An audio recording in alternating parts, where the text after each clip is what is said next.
There's this door on the 10th floor of the Vox Media office that I hate so much. God damn it. You ever get this door wrong? Pretty regularly. Have you seen people misuse it? All the time, every day. Constantly. I hate this door.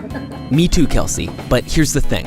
As soon as you start looking for confusing doors, they are everywhere. It's push. Why? I feel like Roman Mars would know about this. This is 99% Invisible, and those doors you hate are called Norman doors. What's a Norman door? Don Norman wrote the essential book about design. He is the Norman of the Norman door. All right, and where is this guy? You must go to San Diego. Okay.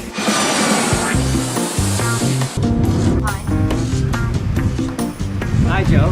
Hey. I'm Don Norman.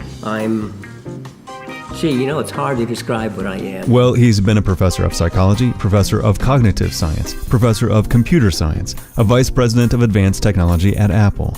But for our purposes, I was spending a year in England, and I got so frustrated with my inability to use the light switches and the water taps and the doors even, that I wrote this book. If I continually get a door wrong, is it my fault? No.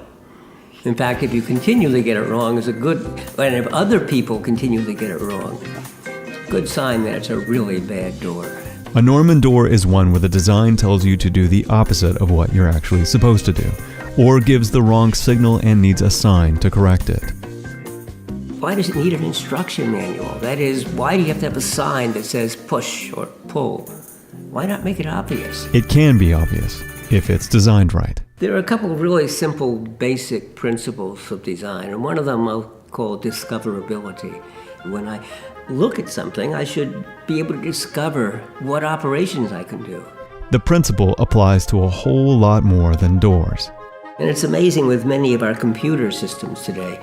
You can look at it, there's no way of knowing what's possible. Should I tap it once or twice or even triple tap?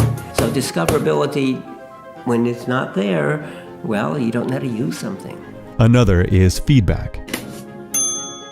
And so many times there's no feedback. You have no idea what happened or why it happened. And these principles form the basis of how designers and engineers work today, commonly known as user or human-centered design. I decided at one point the word user was a bit degrading. Why not call people people?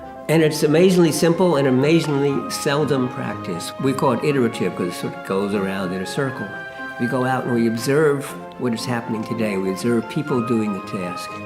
And from that we say, oh, we have some ideas. Here's what we should perhaps propose to do.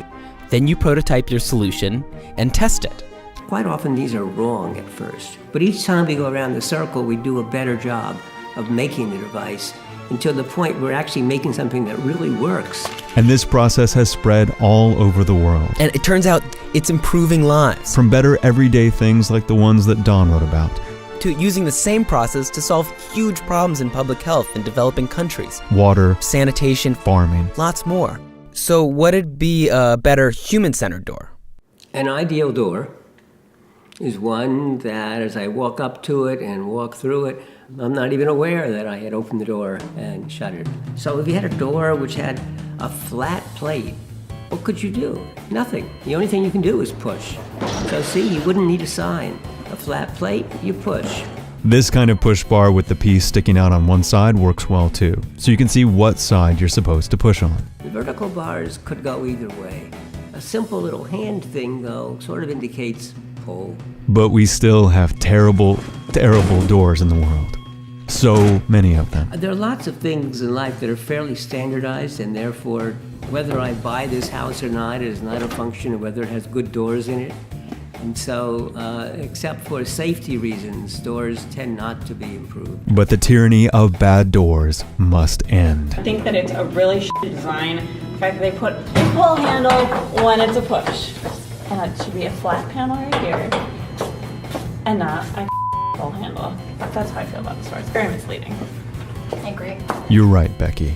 You're goddamned right. And if we all thought like you, well, we might just design a better world together. It won't open because it's a security door. What the f*** are you two doing?